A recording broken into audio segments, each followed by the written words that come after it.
And I really couldn't get that concept that much as far as the iceberg. But I had a better idea of what it means to look deep. And I grew up watching Jaws, okay? And you always knew when something was going to happen because the fin was riding on top of the water. And then, dum, dum, dum, dum, dum, dum, dum, dum.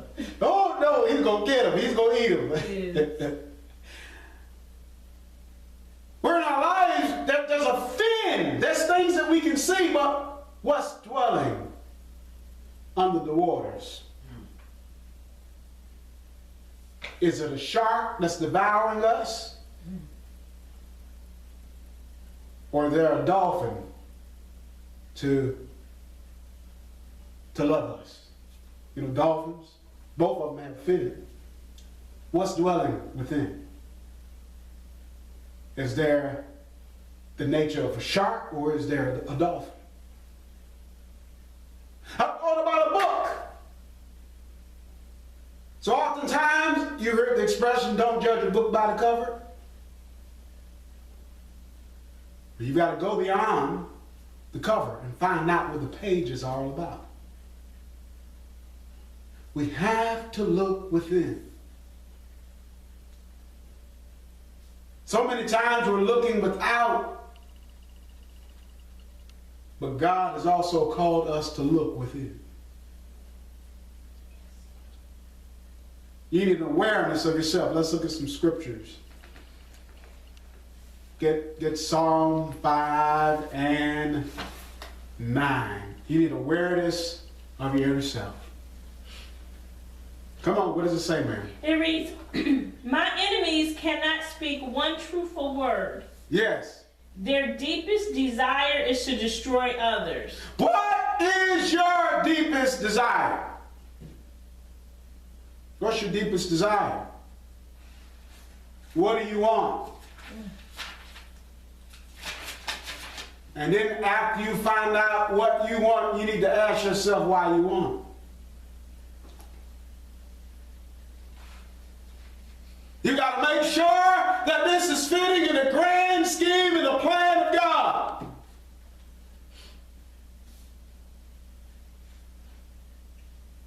Do I want this for popularity? Do I want this for fame? Do I want this to bring me some glory, or is God going to get something out of this deal?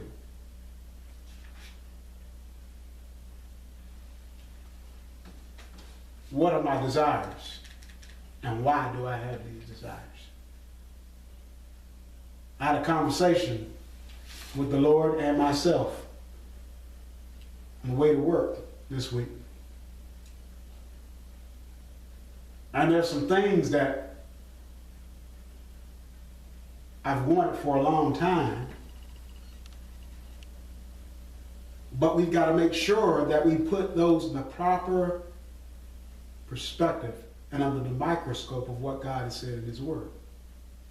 And that's painful, because we want what we want, but we got to find out if God has that plan for us. We've got to cooperate with God and not stop fighting against Him. Come on. Let's get Matthew 12 and 34. We're still talking about the inner self. Autumn, you get Matthew 15, 16 to 20. All right. Matthew 12 and 34. Awareness of the inner self. What does it say, ma'am? It says, you brood of vipers, how can you who are evil say anything good? For out of the overflow of the heart, the mouth speaks. Out of the overflow of the heart, the mouth speaking. we've discussed this before, even though your physical mouth is moving, that's really not the source of the words. It's actually coming from an invisible place called your heart. Not your physical heart, but your emotions, your mindset, your volition, or your willingness to choose.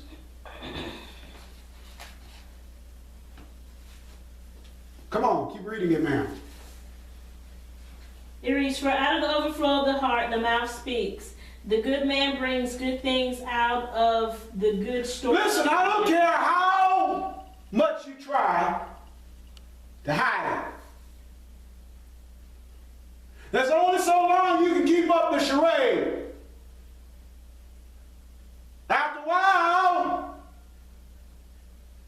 what's on the inside is coming up on the outside. So we might as well go ahead and deal with it. We might as well already confront it. And stop wrestling with it. And let's start to do something about it.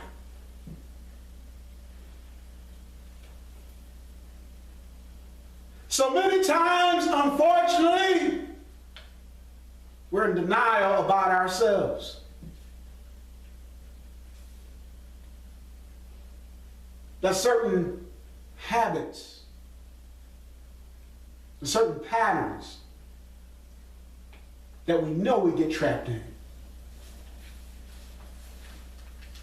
But we need to acknowledge it and then do something about it.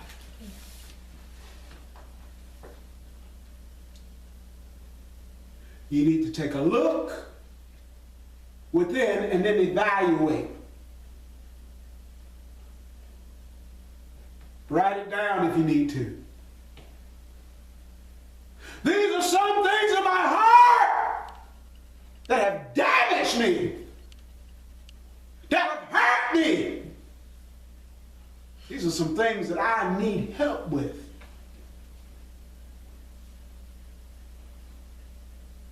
These are the things that need to be revealed if I'm ever to be healed.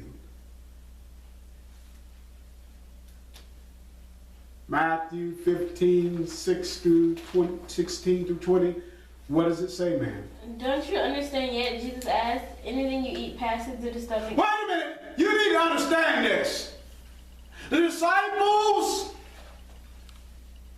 had begun to eat and didn't wash their hands.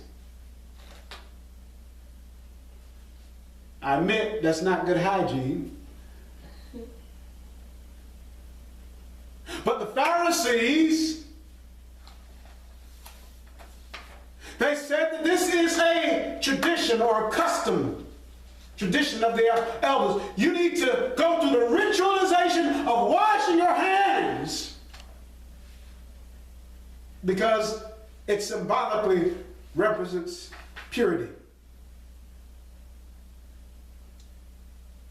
But Jesus said you are focused on the wrong thing.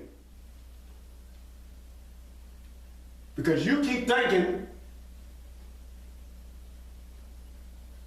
that you're going to defile yourself or contaminate your heart by what you're eating and drinking. But Jesus said it's deeper than that. You've been wearing what's on the outside.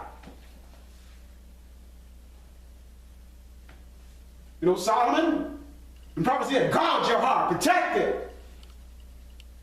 For out of it, that's where the issues of life flow.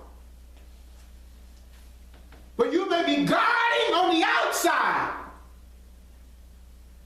But you better do something with what's going on the inside. Come on, read it, man. Don't you understand yet? Jesus asked, anything you eat passes through the stomach and then goes into the sewer. But the words you speak come from the heart. That's what defiles you. For the heart. The words that you speak come from your heart, and that is what is going to defile you. You need to take a look under the surface. And then after you've done that, you need to define and to identify what is there. You must become uncomfortable with living a lie. Walking with God is not just keeping up appearances.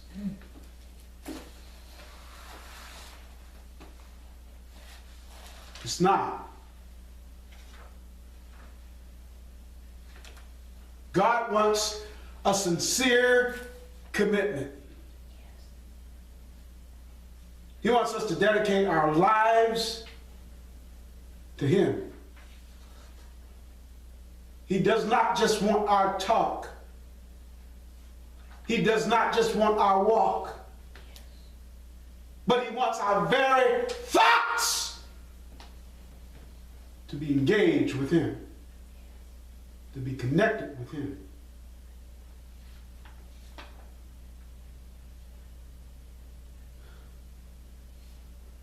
All right, look at Hebrews 4 and 12 now. Hebrews 4 and 12. What does that say? It reads, "For the word of God is living and active." Listen, I've looked under the surface. I've understood some things about my patterns, my habits. I've looked at myself for a while, and I know I always behave like this, or I always do that.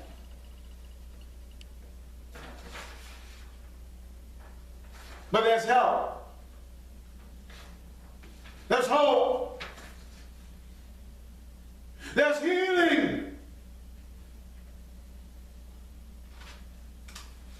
It's not the robotics, but it's the organic Word of God. Living, breathing. That's the song that we sang. This is the air I breathe. Your living word spoken to me. This is my daily bread. Because there's something if I take your word, even though there's a lot of stuff that's going on in my heart, but if somehow I can take that word and put it inside my heart, I got a chance. Then I might not sin against Him. I got to get that word within, because the Word of God is living. Come on, keep reading. It reads, "Sharper than any double-edged sword. It penetrates even to the dividing soul and spirit." Listen. The Word of God is so accurately precise. The blade of His Word can separate soul from spirit. It can help me get my emotions in order.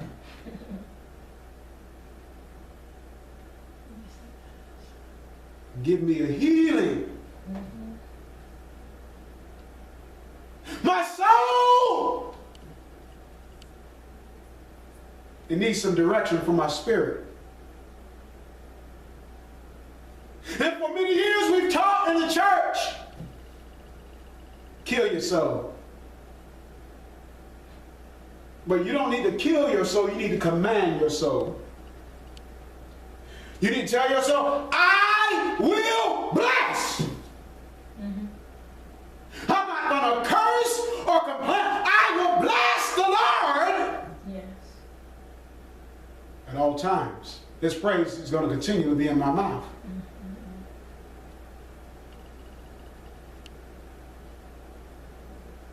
And that you got to understand, you're going to have some valley experiences. That's okay. You got to understand, you're going to have some disappointments in life. And it's during those times we need to be brutally honest with ourselves and God at where we are. There's nothing wrong with that.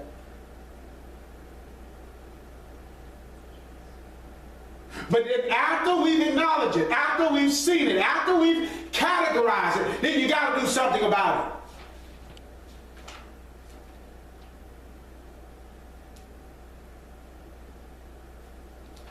That after we turn that spotlight on and reveal, then there's some things we got to kill. In order for us to properly align our emotions so that we can effectively be used by God.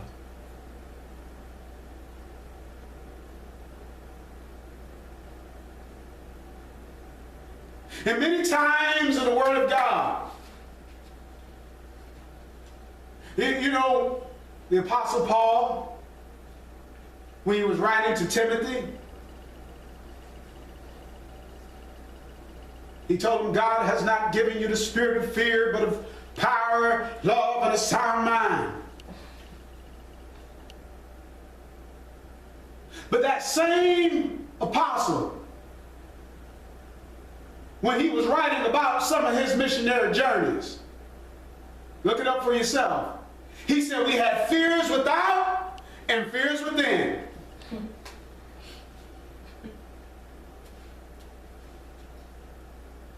So he was cautioning and warning about the fear. But he, even in his life, had experienced some fear. And you're going to experience doubt. You're going to experience fear and emotions. There's nothing wrong with that. You need to get that through your head. There's nothing wrong with that. But this is only a season. This is only a short time.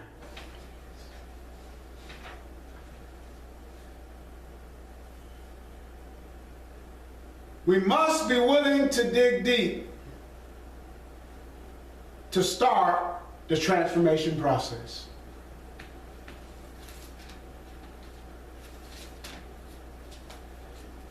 Get Romans 7:21 and 25.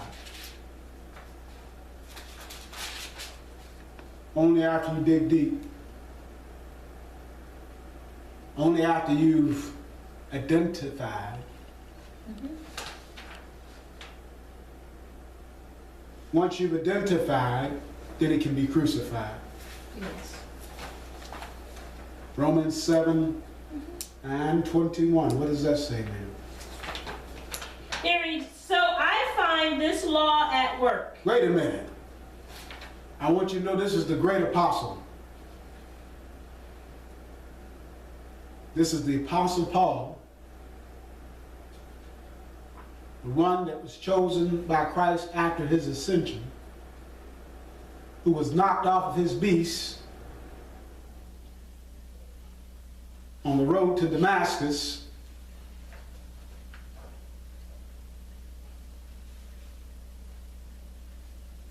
who heard the voice of the ascended Christ and saw the light around him. What does he say, man? It reads, when I want to do good, evil is right there. Wait a minute, when I want to do good, evil is present with me. Have you ever seen the shows where you have a character and there's a devil on one side, yes, and there's an angel on the other? Yes. You see that? It's not really like that, but it's sort of like that.